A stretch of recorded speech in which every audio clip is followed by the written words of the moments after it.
Hi everyone, we'll get started now. Thank you for joining us tonight and good morning if you're in Jakarta time. My name is Carla Rentschler. I'm the website coordinator for Global Forest Watch.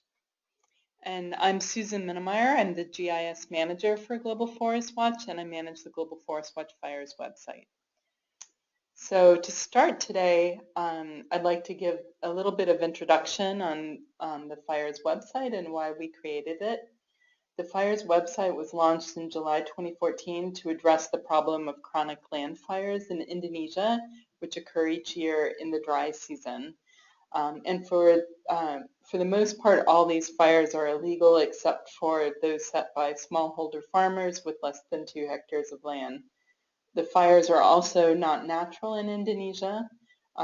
In most places, they could only occur when land is cleared, and in many places, especially lowland areas, that water is drained from the landscape.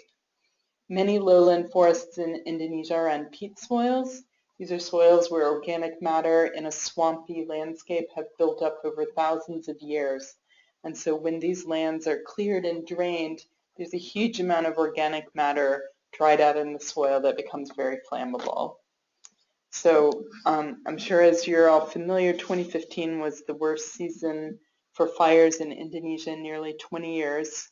And this was exacerbated by the El Nino conditions, which led to a much drier and longer dry season last year in Indonesia.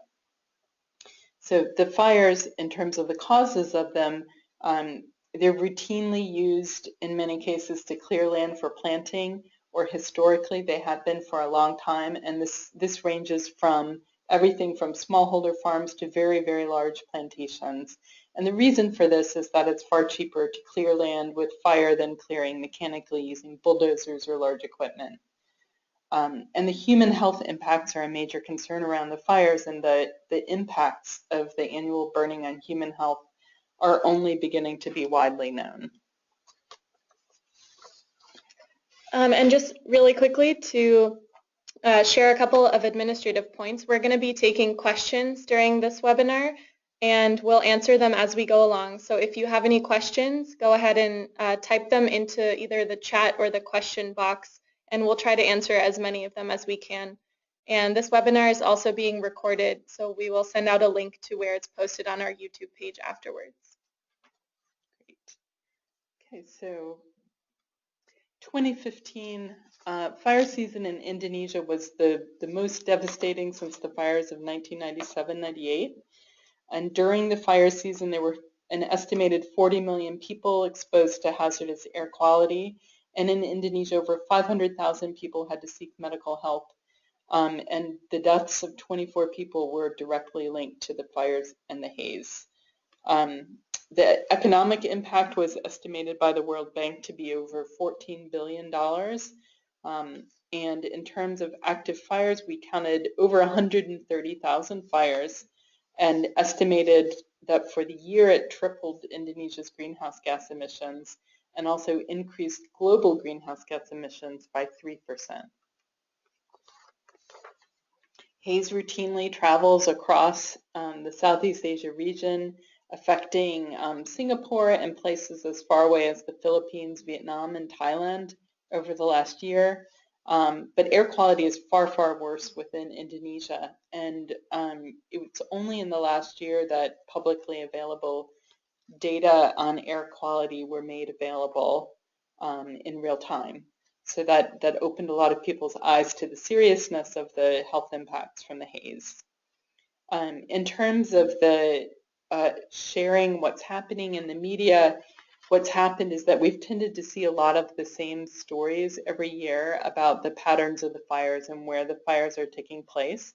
And so in launching the website, we thought, how could making data open and transparent provide better data on what's happening in real time that would allow people to respond in a way to take actions to put out fires or prevent them in the future in real time.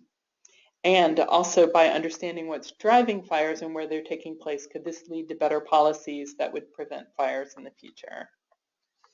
So one of the main goals of the site is to provide data that can be shared with the general public on what's happening and where fires are taking place. So this slide shows an example of an infographic of our data that was created by the Jakarta Post, and it highlights some of the data that's available from the GFW Fires platform.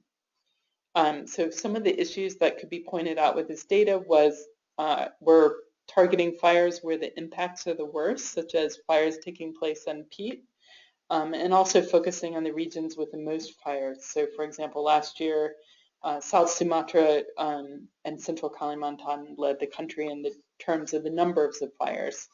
So driving action to where the fires are taking place in near real time can lead to a better understanding of what's happening and what the response should be. We also are hoping that by sharing this data and information in an easy-to-use format that we can encourage civic engagement around the fire issue. So I'm showing on the screen here some examples of information from GFW Fires that was shared by different organizations on social media, so Twitter, Facebook. We're looking at informative infographics that people can use and share. And the idea around this is to increase pressure on finding a solution to the fires. And pressure comes from many sources. So governments provide a lot of pressure to end the business as usual situation, both government of Indonesia and other governments in the region. Also, many multinational corporations like Unilever, for example, are making zero deforestation commitments and put a lot of pressure on their suppliers to stop burning. There's also been a lot of pressure from the buying public, such as the You Breathe What You Buy campaign in Singapore last year that was informing consumers that what they choose to buy could have an influence on whether the fires continue or not. So with this introduction, now we can take a look at the GFW Fires website, and I'll walk through some of the key features. Okay. So this is the home page of the GFW Fires website. And so here you can find links to the home page, the map, which I'll highlight in a minute. We also have a Learn More section, which talks about what's happening with the fires and also some more about our data. And we also have a Share Stories feature, which is a way that people can post links to news stories or upload their own photos to share what's happening. And I also wanted to point out a great new feature to the site that we just launched this week is that we now have a Bahasa Indonesia version of the website. So this took a long time to prepare, but we're very excited to have it available to our users. So I'll go ahead now and go to the map. And as this loads, I'll share some of the data sets that are on the site. So just to orient you on the map, right now we're centered on Indonesia and Southeast Asia, but in the future we're planning to have more of a global focus to the website with data in many different regions. On the left-hand side, this is the table of contents, and you can see all the different data sets that are available, and the controls to turn them on and off are listed. And then each of the data sets has an info button that you can click on to learn more about a data set, including who created the data set and a link to download the data if you're interested.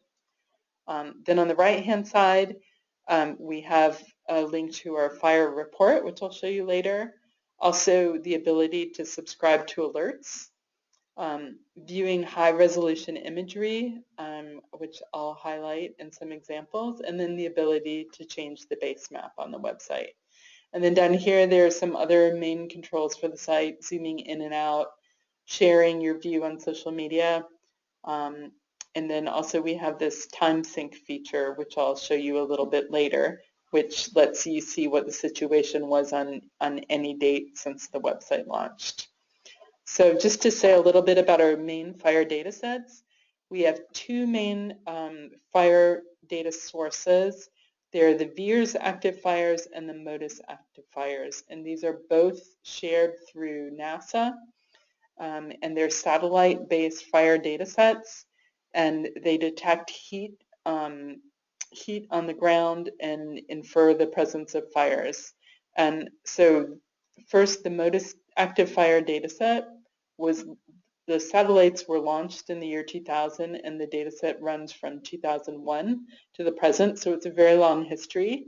It's 1 kilometer resolution data, so it's somewhat coarse, but it's also updated very frequently. So there's 2 MODIS satellites, and they pass over the world twice per day, so we actually get 4 updates every day with the MODIS active fire data. And we just recently added a new data set, which is the VIIRS active fires, and this is the dark red color on the screen. So these, the color of the buttons indicates the color of the data set on the screen.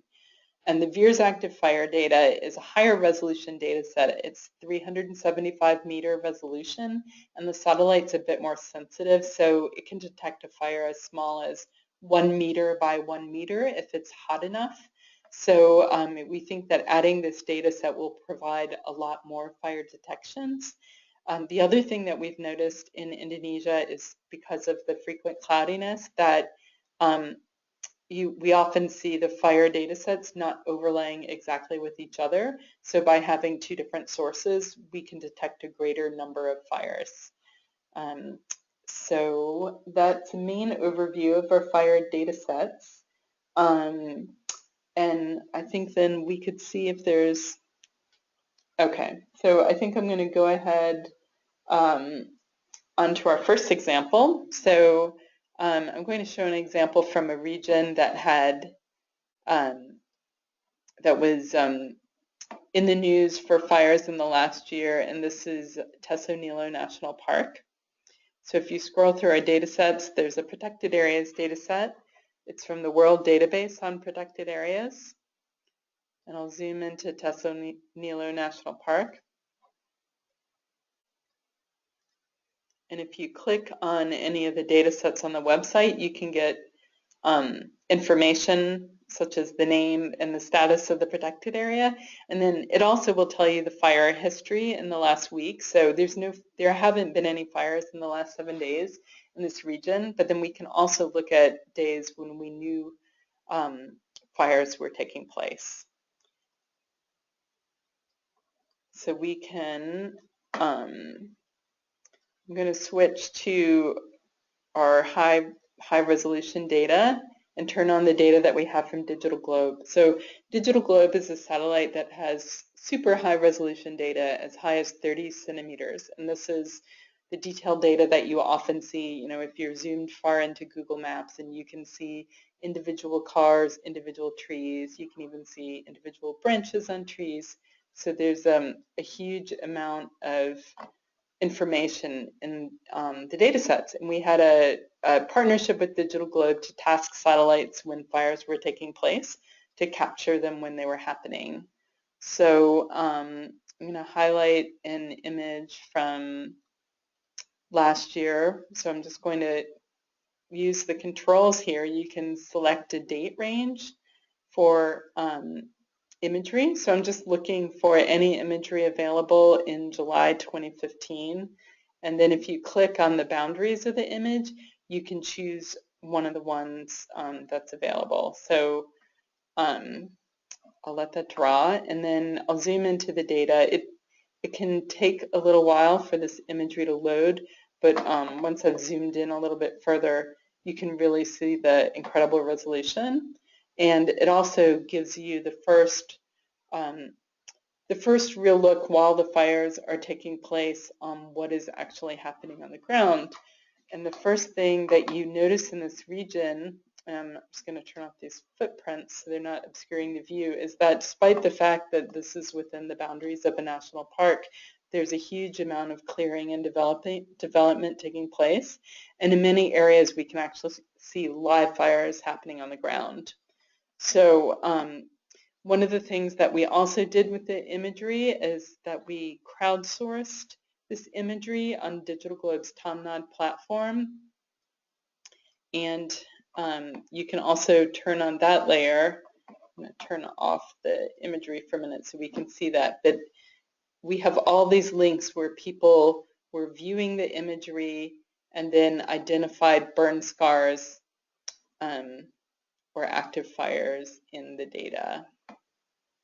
So on any of these images, so for the crowdsourcing effort, we actually had 20,000 people participate over the last 2 years, and we've mapped about 5,000 fires and burn scars from the images. So I would recommend turning on this layer, and I'll zoom out a little bit so you can see that the digital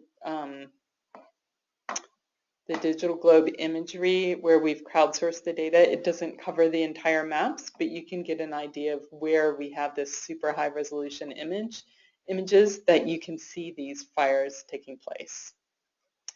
So I'm going to move on to another example. Okay, great. So we're going to look at South Sumatra, which is one of the areas that had the highest number of fires last year.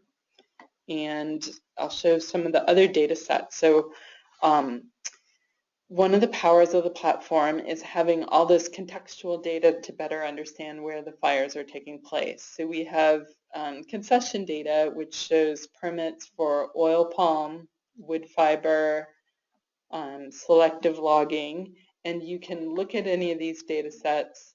And as I mentioned, you can click on them and view the ownership information and see the recent fire history. Again, there's no active fires here right now, but I'm going to change the date here. Close this window.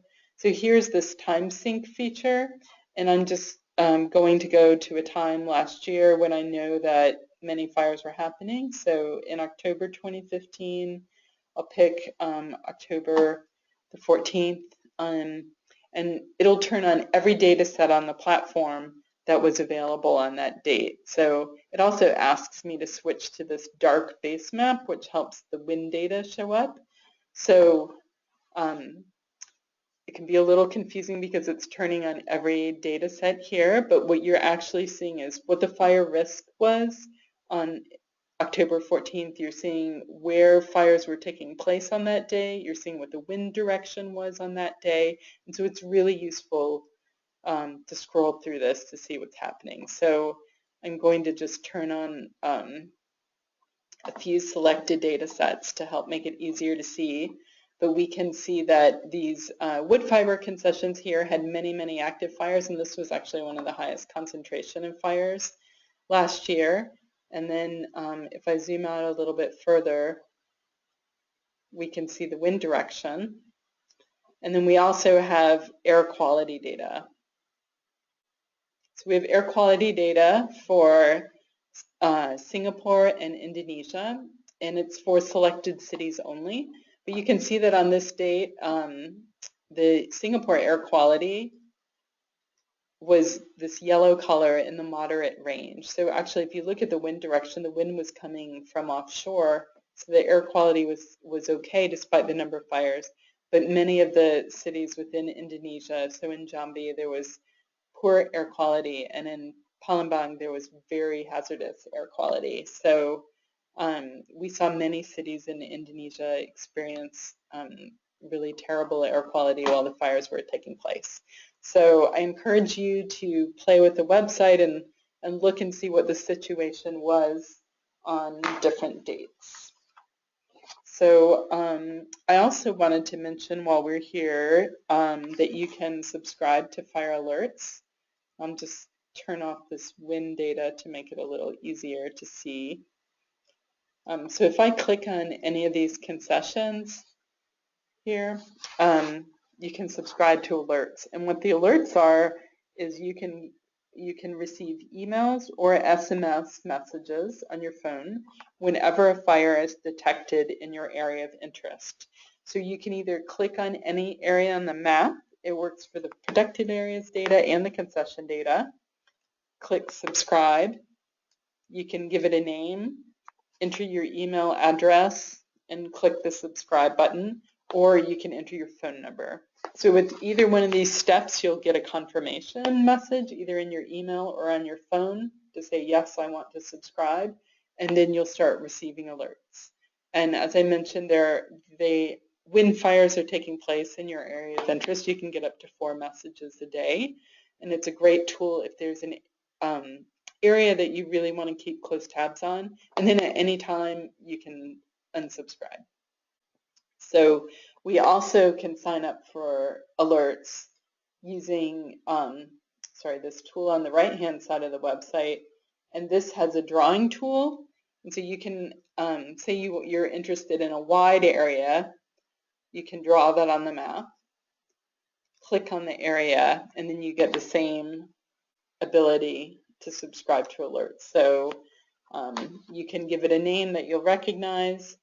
You can subscribe to areas that aren't already available in our data and subscribe that way.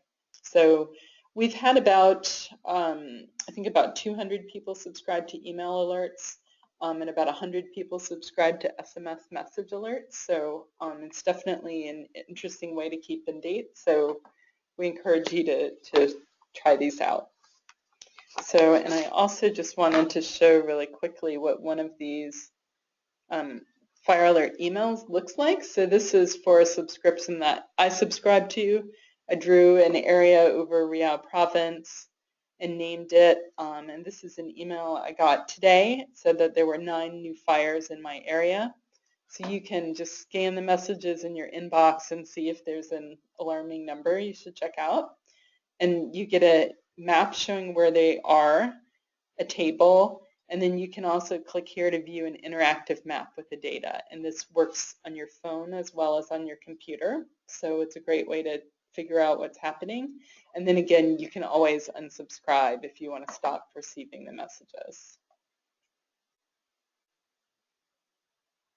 Okay, so let me get back to the website.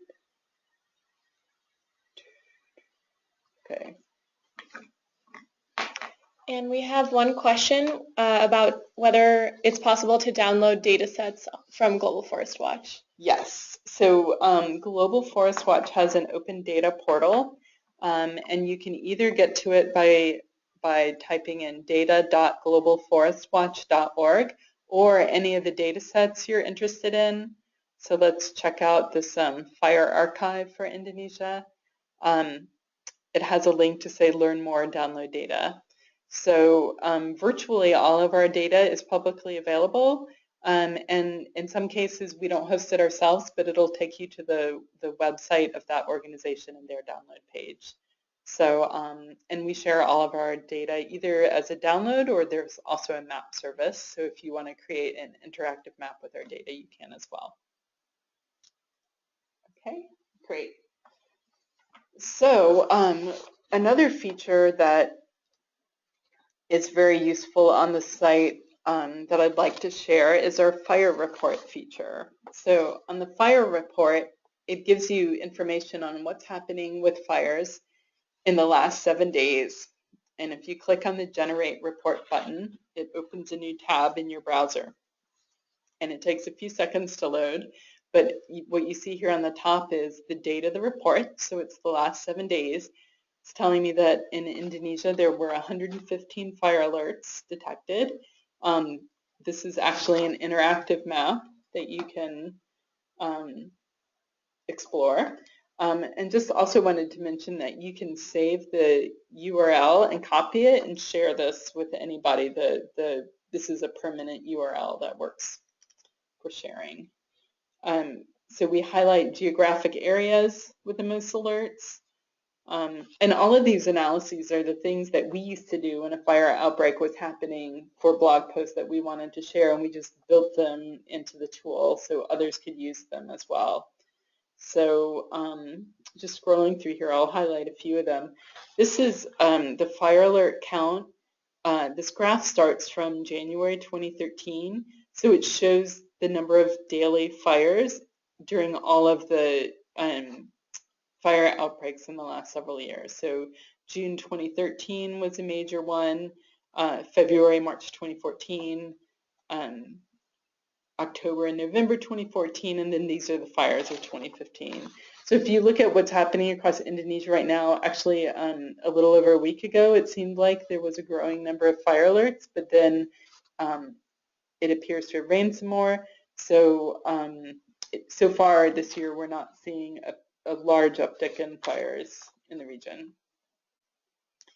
We also have data in here on where fires happen. So of the fires taking place right now, 85% of them are outside concessions. Usually this percentage is a little lower, but we do see a lot of fires happening outside concessions.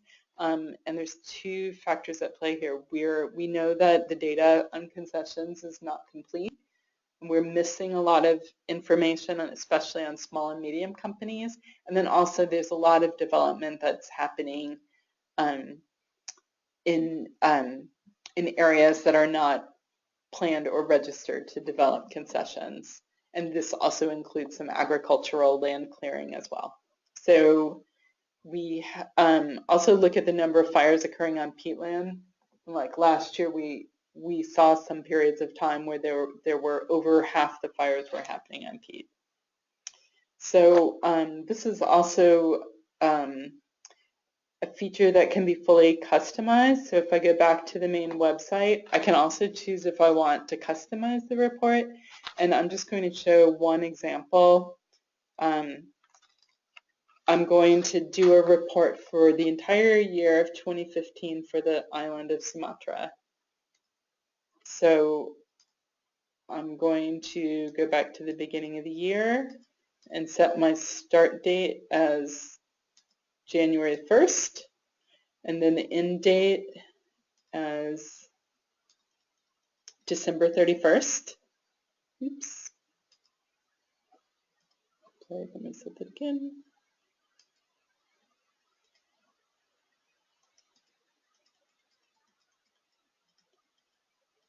Okay. And then once I've got that set, I can generate the report.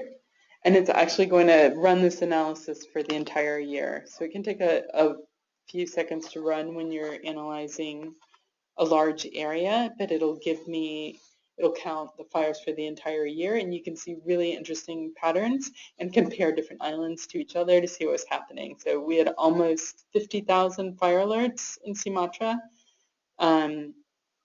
last year. It's actually interesting to see that there were some larger outbreaks on this island than just last year. And one interesting pattern we've seen is that of all the types of concessions, the pulpwood plantations had the highest numbers of fires in Sumatra. So you always hear about oil palm and fires, and that's, I think, the case more in Kalimantan, but in Sumatra right now, the largest numbers of fires are in wood fiber. And again, most of the fires were happening on peatland. So, as I mentioned, you can share the report by copying and pasting the URL, but you can also download any of the graphics with this icon here. So you have different formats that you can download. So we've also had people sharing, individual infographics in this way. Okay. And we have two questions. The first is whether it's possible to use the platform and see the reports in Indonesian. So right now the report function is in English only, but we are planning to expand that to other languages, and we're probably going to do that while at the same time we make it possible to generate reports for any geographic region in the world. So we are starting a project to do a lot more translation on the site this quarter. So I'd expect that to be available later this year or early next year. And the second question is whether it's possible to use this platform offline in the field. Yes, so we are starting to explore offline applications. So GFW has a beta mobile app called Forest Watcher, and we have a very experimental one called Fire Watcher.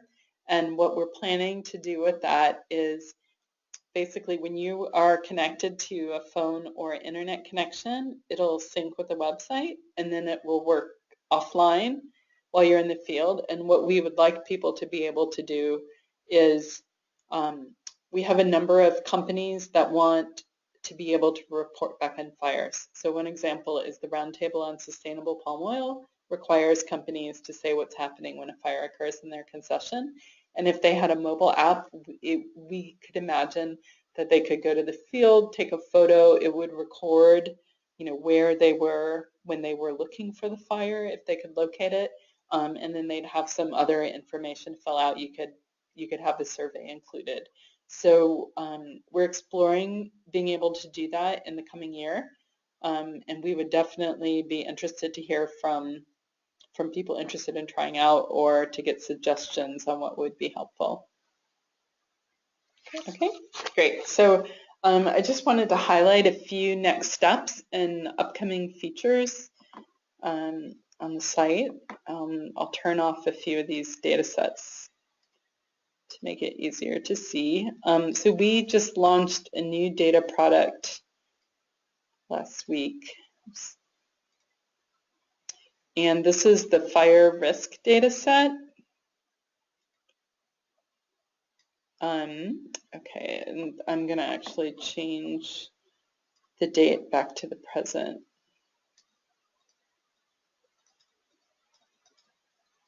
Okay, so the last date that we have this available for, and I'll turn, the wind data off.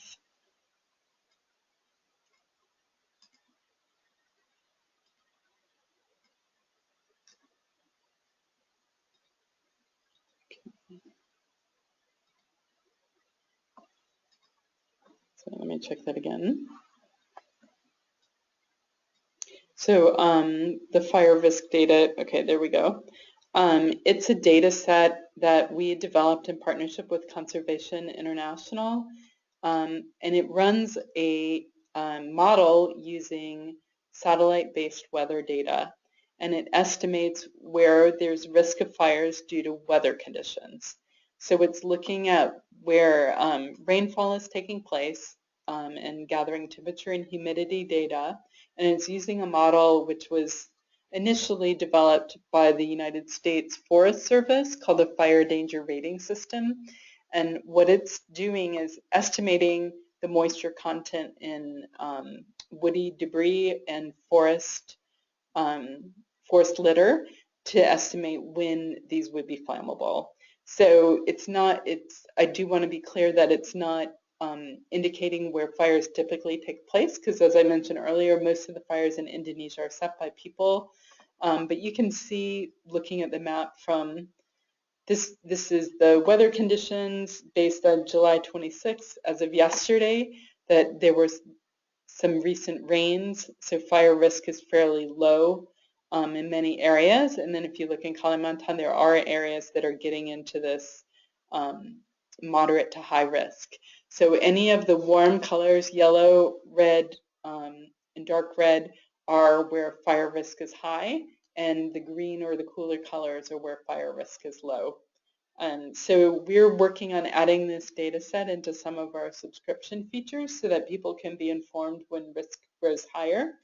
So if you subscribe to an area of interest, your email might say there are 12 fires in your area of interest and fire risk is very high, and that would let you know to stay on alert. Or we anticipate that land managers, so either companies or government agencies, could take preparations for fires when the risk is higher in order to reduce the number of fires that occur. So we are also going to be launching a fire risk tool for South America, because there's a lot of interest in fire data in that region, and as Global Forest Watch, we're interested in any area where fires are impacting forests. So we, and just to mention one more feature, or a couple more features, we do have some social media sort of beta tools that we're building up. One is fire stories. So these are where users can upload information. So it looks like here it's a news story that's been shared. So any sort of photo or link to an internet site can be shared, and we are going to do some outreach to encourage people to post more stories. And then we also have a new Twitter feature, which will start updating weekly or could update daily if there's a large number of fires. And this is just using a tool that everybody's already using, where people can share stories or have a call to action. And if they've turned on their geolocation feature in Twitter, then the tweets will show up on the map. And this is actually a global data set. So if I zoom out to the whole map, you can see that this is looking at from about a month ago, but we look at certain hashtags such as Indonesia fires or Melawan Asap and see that there's actually people talking about the fire issue in many different places. I think especially because it was in the news so much this year. So I think that's where I'll stop for now. Yeah, we have one more question. Is it possible to add a layer on road networks or canal development? Yeah, that's a very interesting topic. Global Forest Watch, so road network data, it would be possible to add that from OpenStreetMap. And you can see OpenStreetMap as one of our base map choices. But another option would be, so in the example of drainage canals, that could be a feature. We've thought about whether that could be crowdsourced. So there's an organization called HOT-OSM, with the acronym stands for, it's a humanitarian operations team, OpenStreetMap, and it's where they organize mapathons for people to map around an issue. So often it's like a natural disaster. So when the earthquake happened in Haiti, people were mapping roads so that first responders could locate people in need, or mapping road networks in remote areas. So that potentially could be an idea for crowdsourcing roads in Indonesia, and that's, I think, one of the questions are if there is good data available on where the drainage canals are.